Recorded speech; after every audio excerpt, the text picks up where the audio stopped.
there's a deeper issue at the club. Once you go through 3 managers in 3 seasons, then something else has got to give. I really Mm. felt for Tudor in this moment. I agree with the decision to sack him just based Yeah. purely on results, as well as the fact that we just weren't very convincing in our play either. Winless in 8 matches, think no Mm. goals scored in 4. Those are numbers that you just can't put up at a club like Juve. But I really Yep. felt for him because I felt like he was a little hard done by. It wasn't necessarily his fault, the whole situation, but he was the one that had to fall on the sword, Think he was just handed the keys to because of the the Titanic a little bit? circumstances. Pardon? Do you think he was handed the wheel of the Titanic a little bit? Yeah. Welcome to the latest podcast for the Calcio blog then. Special guest with me from across the pond over in, I don't know, the accent sounds more Canadian or America, I don't know. Where are you from, Lex? Canada. Canadian Canada, accent, okay, yes. yeah. I suspected slightly when, you said you were rushing a boot after work.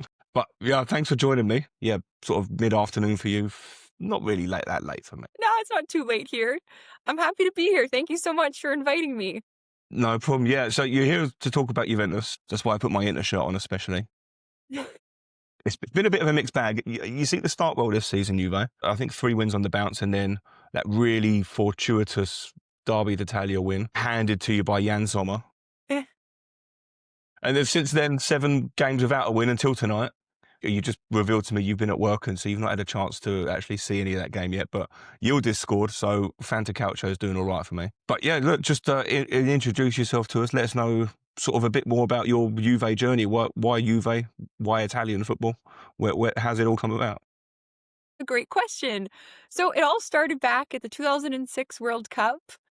I Okay. was 5 years old at the time and watching it with my older brother, and he was a goalkeeper at the time, so he took a liking to Buffon, as many Italian football fans did. Hmm. So I became a Buffon fan as well, naturally, and then we both started following Juve.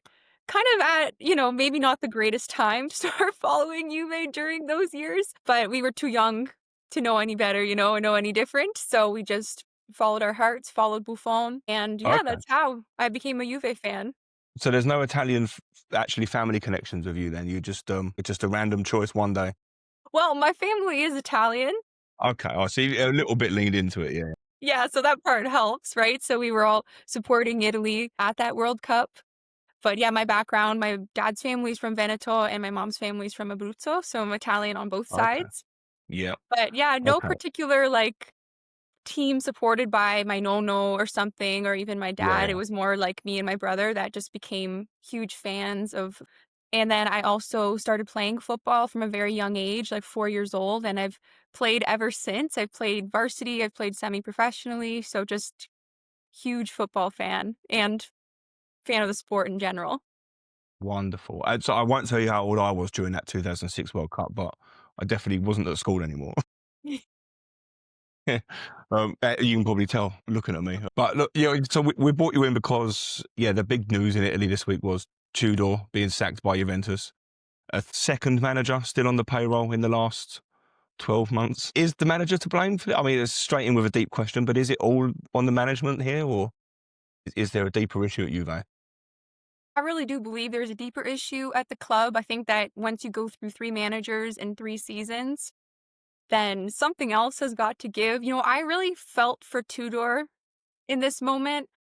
I agree with the decision to sack him just based purely on results, as well as the fact that we just weren't very convincing in our play either. But those results were poor. I mean, like you mentioned, winless in 8 matches, think no goals scored in 4. Like, those are numbers that you just can't put up at a club like Juve. But I really felt for him because I felt like he was a little hard done by. It wasn't necessarily his fault, the whole situation, but he was the one that had to fall on the sword Think he was just handed the keys to because the of the Titanic a little bit? circumstances. Pardon? Do you think he was handed the wheel of the Titanic a little bit? Yeah. Yes, definitely.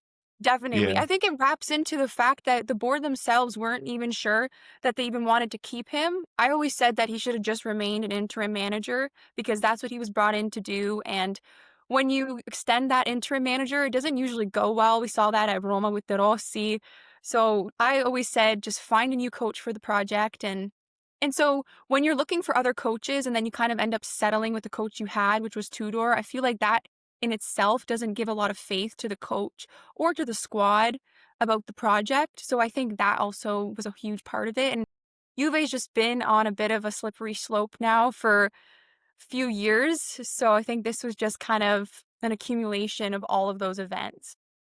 Yeah, I think since the Ronaldo gamble didn't quite pay off, I think the money. I mean, they look like they're still going to be paying him some money. There's two coaches that are still going to be paid some money. If Yeah. rumours are to be believed, the next coach has demanded 30 months on his contract, which means by this time next year they'll still be paying him some money. Yeah, it's true. It's true. I think it's going to be what, three coaches on our payroll now? Yeah, yeah. And the Spalletti won't come cheap. I mean, it last October he was getting a tattoo of Napoli on his arm saying, "I'll never coach another Italian club." um, I I know. mean, See how quickly yeah, things change. I know. It's amazing what a paycheck can do, isn't it? Yes. Oh, I mean, to go back to Tudor before we move on to Spalletti.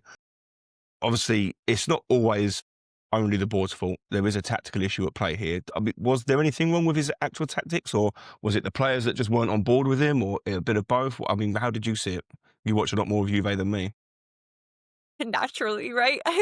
Yeah, I yeah, think it was a little bit of both. Honestly, I do think that with all the investment made in the attack this hmm summer and picking up some pretty talented players as well, to go goalless in 4 games, yeah, clearly something's not working out even tactically, right? Like you have to be able to get the most out of those signings. And I think I read as well that that was one of, apparently the main reasons Comoli decided to get rid of Tudor was because he just wasn't getting enough out of the signings from the Mercato and some of our talents. So I think that played a role. I also wonder if maybe the players weren't super convinced either. Like I mentioned before, when you're looking for other coaches and then you kind of settle on that coach, I think it just doesn't yeah. give a lot of confidence or faith in It's not a great anyone. message to the group, is it? Yeah, Exactly. So I think it was definitely a bit of both, but I also think that Tudor is just out of his depth tactically for this type of situation at the club, yeah. unfortunately.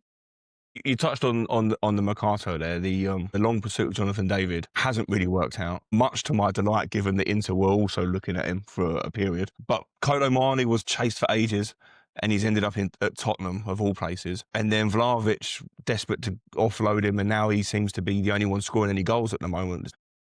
It's all been a bit of a farce, really, hasn't it? It wasn't the greatest start to a season in that respect, no. No, not at all. I think maybe I think some of us were hopeful in the summer, as you always are, about your mercato and your team and everything. And then I think things kind of You can make a great case for each player until you see them play, can't you?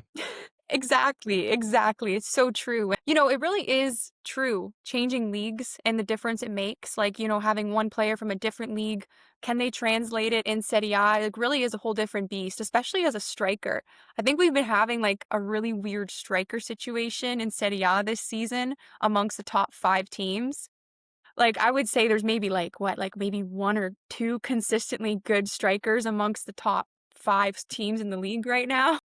Yeah, I mean, look, Roma have, they seem to only buy strikers, and I don't think any strikers have scored. They've all been coming Yeah, from wide areas. I'd make a case for Inter strikers, actually, considering the depth that we had last year with Taremi and Arnautovic, and then this year with Pio and Boni. It's a yeah. world apart, but they're just about to start again here, and yeah, so far, no good. I was gonna say mainly, I mean, most of the good strikers seem to be at Inter this season. Yeah, it's just the defence has fallen to pieces this season, hasn't it, really, at Inter? But we're not here to talk about Inter, so we'll move on from that, and we won't mention the Derby d'Italia, but Yeah, no. what has gone wrong? Because it seems like a massive drop off. I mean, to win the first three and then to get the 4-3 against Inter and sort of the resilience and strength that they showed in that game. How does that then translate to 8 without a win? Great You know, question, honestly. I yeah. think If you that knew you'd be the manager, wouldn't you? right? I think a lot of fans, could see the cracks that were forming even hmm in that Inter match, in the Derby d'Italia match, in the Dortmund Champions League game where we came back kinda again, same thing, last minute to get a result. I think fans were already starting to point out some of the cracks in doing that because it's not overly convincing when you're, having to go to the final minutes of the game to scrape a Yeah, result out of it. I mean, I liked the fight that the team showed, so I think maybe the question like you asked would be where did that spirit go? I thought maybe the Fino alla fine spirit was back. I thought Tudor was helping with the mentality of the group and then somewhere along the lines, maybe something happened with the team spirit, with the change room, with the mentality, players stopped believing almost in a way, I would say. But yeah, definitely maybe a little bit of luck also Yeah. kind of helped us out with both of those matches, those Yeah. comeback matches. And then that's not sustainable, right, over a whole No, yeah, season. you need a bit of luck, but you can't base a tactic Yeah. around luck. Look, not to draw too many comparisons of Inter because as they seem to hopefully be having different seasons at the moment, but Inter brought back an old defender to be a manager and a bit of a cheerleader and had that sort of tricky spell. And he seems to have got everything, everyone, I mean, until Saturday, everyone seems to be back on side and everything was going great. Why Yeah. do you think Tudor's not been able to do that? Is it a group thing? Is it a problem with the players? Or is Tudor just not the same kind of man as Kivu? I think that's another good question. I think Yeah, that it's I know we didn't prepare this one. That one was just sprung on you because it just occurred to me. is great. I just saw Kivu on the screen and thought, yeah, why is he doing it? I always tend to defend the players. I don't know, Mm. maybe because I'm a player myself and I've gone through it, so I know what it's like to be on that side of things. But I do think that when it's the 3rd manager, especially some players that have been around for all 3 managers, and you're still not living up Yeah. to what you were, brought in to do. Like, I know granted now Vlahovic seems to be picking up the pace a bit, but, like, he would be one player I would look at. Then at some point, you have to start asking questions of the players themselves, right? So I think they're definitely at fault as well here, not living up to expectations and such. But I would say to answer your question about Kivu versus Tudor, I think Tudor's been around for, I want to say like 12 years coaching or so. And he's only won one trophy in that time. So I think maybe just looking at it like that is the ceiling for him, Yeah. tactically and as a manager. Maybe that's his ceiling right now, right? So I think like it's no surprise that he wasn't able to like work miracles Hmm. when he came to Juve, but Do you I think would he still was a more of a consider. romantic choice then because of his history at Juve? Yeah. Exactly. I think that's Yeah. why. Yeah, whereas maybe with Kivu, I believe he was with one of the He youth was with teams. the Primavera for a long time. Yeah, yeah. And then, yeah, Yeah. Daddy's little stint at Parma first. Yeah.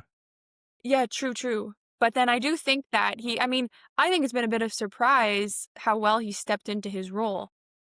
Yeah, yeah, I was sort of certainly feared for Inter after the Udinese match, and then coming out of the international break into the Derby d'Italia. I thought, "Oh God, here we go." But yeah, bless him. He seems to have steadied it a bit, but I don't know. It's the performances in the big games against the big teams appears to be a bit of a worry. The I was gonna Napoli match and the say, Juve match were, yeah, yeah. No, that's a great point. I was talking to my brother about that. I was like, you know what? It seems like he's able to really get the job done mm, against smaller clubs and mm, honestly like rack up the score and stuff, but then struggling a bit against some of the big clubs, which maybe could be due to some inexperience and stuff. yeah, yeah. I mean, if you wanted to go on a rant, it shouldn't have been a penalty to Napoli in the first place, and they appeared to get a little bit lucky with a penalty decision yesterday as well. Fair, fair. Yeah. Yeah, yeah. I don't hold grudges or anything like that. You know. I mean, let's move on to the replacement then. Let's stop being negative. De Gea again. Sorry, it's like the 3rd time he's done this to us. Um, Spalletti is in. Yeah, I mean, what do we make of it? Ooh, Spalletti. This is interesting. I think part of me is a little frustrated by it because he was also available in the summer.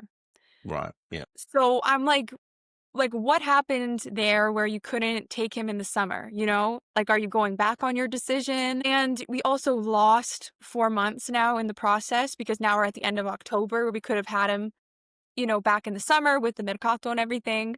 So that part's a bit frustrating. In terms of getting Spalletti, I say I wouldn't look at the national team because coaching a national team and coaching a club are 2 Yeah. completely different jobs. Entirely. Yeah. It's not the same Completely different. sport.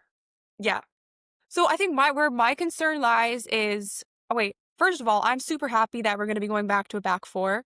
I'm really happy to see a 4-3-3. I've been waiting for someone to play a Yep. 4-3-3 at Juve for so long. I love a 4-3-3, a 4-2-3-1. Those are my favorite formations. I'm very tired of the back three. I'm ready to move on from that. So I'm assuming we're getting that style of Spalletti ball along with Spalletti. But I do have Hmm. concerns on whether some personnel in our squad to be able to carry out Spalletti ball. Like, are we going to see that? Like, do we have the players for it? I'm looking like specifically at the midfield. I see Hmm. certain styles like Miretti excelling. I see Yildiz excelling in this system. I hope he does more with our attack. I think that would be great if we can, like, get that figured out. So, yeah, I think it's just a matter of whether or not the players are really able to pick up on what he's giving them and whether they're able to get those ideas on the pitch, you know? Yeah, I mean, you talked about Yildiz there and some of the other big stars there. Is there a potentially he's going to clash with them? That's a good question. That's a great question. I Yeah, mean, I guess I look to their, like, season with Osimhen and Kvaratskhelia. I saw someone pointed out in an article as well, like, does, Yildiz have the potential to take on a role like Kvaratskhelia did, and, like, we'll see him, really excel in that similar spot on the left side. So I think that could be interesting. As far as I know, things went pretty well with Spalletti and those two players that season, so hopefully, we yeah. get I some of mean, that luck too. Yildiz is certainly key, isn't he, to pretty much anything Juventus do at the moment. He's the Yes. star boy there. Yeah. Yeah. Yeah, I went all out in Fantacalcio to secure him. I wasn't letting him go elsewhere. I don't know. You The you last few weeks, well, he hasn't really performed for me. So the new coach is hopefully a good thing for me. Yeah, the new coach is honestly, now that you mention it, like, it's a fresh slate for a lot of our players, a lot of our new signings, especially, like, I think of, like, Jonathan David. No, like, I still believe in him. This is another opportunity for him, hopefully. Yeah, yeah. We'll Look, really see more. he scored a lot of goals in France and in the Champions League last year, and it wasn't by Did. accident, was it? So, Yeah. if I remember correctly, did he get a really great goal against Juventus last year? Did. Actually was Yeah. Zagrova who sent a really nice through ball to Yeah. David, who scored, and now they're both on our team. Okay, so if So, you can't beat them, buy them. Yeah. yeah, literally. So, I mean, look, you mentioned about redemption. Is it? I mean, it's a clean slate. It's the same sort of thing that Spalletti's probably looking at Juventus for as well. You talked about the national team. Yeah, I agree. It's a completely different ball game entirely, but it didn't go well from there. So he'll be eyeing that certainly as a chance for him to show what he's about again. Definitely. Opportunity to prove himself for sure. I wanna know, like, how the Napoli fans feel about this whole thing. They're probably angry knowing the Napoli fans. Definitely a bit angry, but yeah, he definitely gets another opportunity to give it another shot. It's so funny because you just know that, like, him and Palladino were just, like, waiting for whoever was gonna get fired first so that they could Yeah. step into something. Yeah. So I mean, one sort of final we'll tie it up fairly soon. Just to touch on, is there a potential for a Scudetto challenge, or is it too late for Juve now? Oof, I I mean, no one's mean, really taken the ball by the horns, have they, so far? So, oh, it's tough because there's so much inconsistency mm, between teams in the league this season that I really think that every club that's in the top 5 is like, "Oh, if we could just, like, a little lock run in a together, little yeah. bit, we would do it. It'd be easy to win this year." Yeah. So I think everybody has their own thing with their club as to why it's, like, maybe not gonna be them this season, but I think I'm gonna set the expectation at top 4 because I think at this point, Yeah. that's the way to go. That's, like, absolutely needed, so I'm gonna lower the expectation to that, yeah. Yeah, that's it. Well, if you've got low expectations, you won't be disappointed then, will you? Yeah, hopefully So, not. no, I mean, look, obviously, you've said this season there's not going to be a Scudetto challenge. Is there a ceiling for this current Juventus squad? I mean, do you see maybe if you'd have had a full run with Spalletti, or I mean, it's impossible he hasn't coached a game yet, but do you look maybe then into next year whether there could be a challenge back on the cards? It's been 5 years for Juve now. Time flies. I know, Mm, I can't even believe it. I know, you keep saying, "Oh, next year," and then it's yeah, yeah, year after next, right? But, I mean, I'm not, like, superbly convinced by Spalletti entirely. I really wanna just wait and see what he does and then kind of base the judgment off of that. And I also do believe, like I said earlier, that the problems go beyond the coach. hmm So I don't know how much Spalletti will fix, right? I feel like we keep placing our hopes in, like, the coach to change everything, and then it's kind of fallen short every time, so I'm gonna kind of be wary of that, and yeah, we'll see how things go going into, the January market, the summer, and all of that. yeah. I mean, you'd like to think a coach of Spalletti's caliber has recognised what the issues that Juventus are like most people have. Is Yes. it goes deeper and will have made some sort of demands on his contract that he needs to be supported in a certain way. Have you like to think so? Yes, exactly. Yeah. Sorry, De Gea's just done it again. It's unbelievable. what is this guy doing? So, I mean, just finally, we've just touched on it there. Obviously, no one knows really the inner workings of a club, especially one as big as Juventus. Do you feel there's a quick fix behind the scenes there, or I mean, is there years in the making to change everything around there? I don't know about maybe Oh, another great question. I don't know about years in the making because I still don't think that Juve has quite hit the low lows that like the other top three have, like Milan and Inter. I'm sorry, but right, I don't think we've quite gone that far off of No, things. not yet. Not yeah, you're right. Not yet. There's always there's always a risk. There's always next year, yeah. So I don't think it'll take too much, especially a club like we still have got the financial means and I think pull and power with the name of our club. Fix would be like getting it figured out upstairs, like upper management, ownership, figuring it out, right? Whether it means changing some things, getting some new hires in. I know we see rumors about Agnelli making a return. I think like all stuff like that could Hey, that potentially would be popular, wouldn't it? Well, certainly with the fan base, yeah. it would. It would all potentially help. But For Juventus fan bases, for the other 19 fan bases in Italy. true, true. Yeah. So we'll see what happens unless this ownership and this management can get the right people, you know, in the right positions and can kind of figure things out as well. It's always a Yeah. possibility.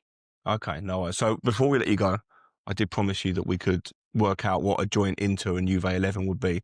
Yes. So I'll let you pick the formation because you Ooh. just alluded to the fact you don't like the three at the back, but that's what Inter would play. So as the guest, I'll let you choose formation and then we'll go through one from each team and pick one. To keep it easy, we'll stick with the three back because we were playing it for so long and you guys play it. So to keep it easy, we'll keep it. Okay. So throw up your back three then. Who's the best back three then you've got? And I'll throw mine up. Ooh, between both clubs, right? No, no.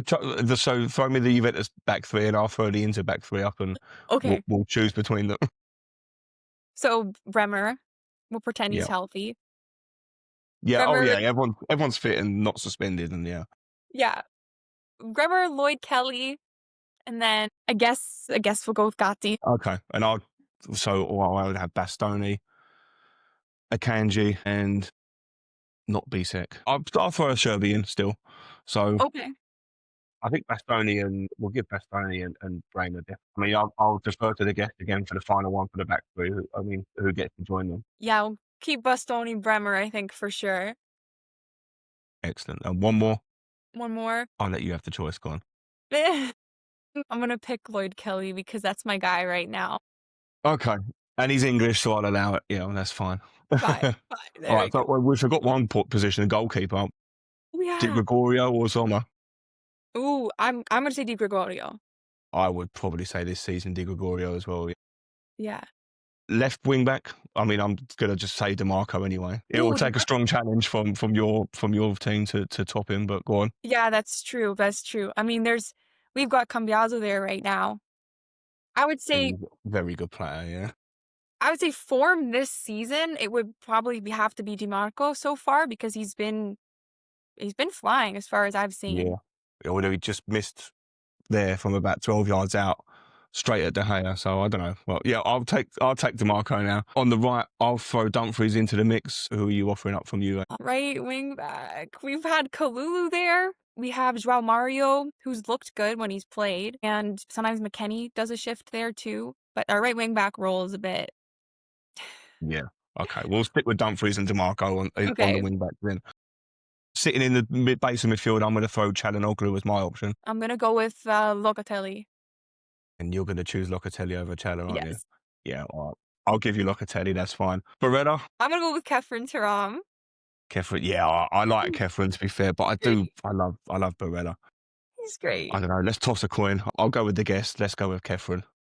Perfect.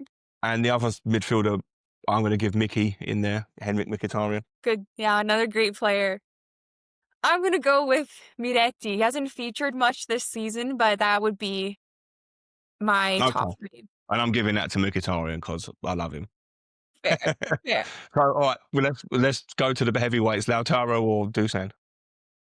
Ooh, I'm gonna pick Dusan because I've had the That's your guy. Lautaro Yeah. agenda for so long. I can't drop it now. Yeah, everyone has a Lautaro agenda, yeah. Yeah, seriously. Do so. You're the guest, so all right, fine.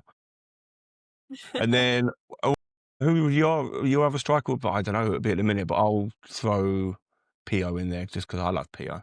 Yeah, he's great. He's great. We've got David and Openda as our other strikers, I'll take in Pio really, to be honest with you. and Yildiz as the second striker. Yeah, I like him too, but I like Pio. Look, I gave you Dusan, so let's have Pio in there. Fair It's enough. it's not. I have to pick Yildiz over him, even though I love Pio. All right, so we've got two different teams slightly just in one position. That's not bad. That's not That's bad. not too bad. Yeah, when I was doing it with a Milan fan a few weeks ago, we were here for hours, so we did all right. Yes, yes. No worries. Well, look, thanks for joining me. Thanks for taking time out in your evening. I'll let you get back and watch the Juve. But are you going to rewatch the whole game or just the highlights of it? I'm probably gonna try and rewatch the whole game later tonight. Yeah, Okay, yeah. I can't do it. I don't know when I know what the score is. I just can't watch the whole game back again. I don't know. yeah. It's It's just tough. because I know what's coming. So I'm like, well, just skip forward to the goal, shall we? It's fair. That's so true. It's hard. Yeah, I know. I'm a very impatient person, to be honest with you. But look, thanks for joining me, Lex, and I'm sure maybe before the Derby d'Italia in February, we'll maybe do this again, and you know we'll go toe to toe properly. Sure, that sounds great. Thanks so much for having me. I appreciate it. No problem. And before you go, where can everyone find you on the internet? Oh, you can find me at dbalexa. I'm on Instagram, X, and TikTok. Excellent. No problem. I will tag you on all of them. Thanks. Lovely. Oh, well, thanks for joining me. I really appreciate it. Thank you. Yeah, it was a lot of Yeah. fun. It was great. Perfect.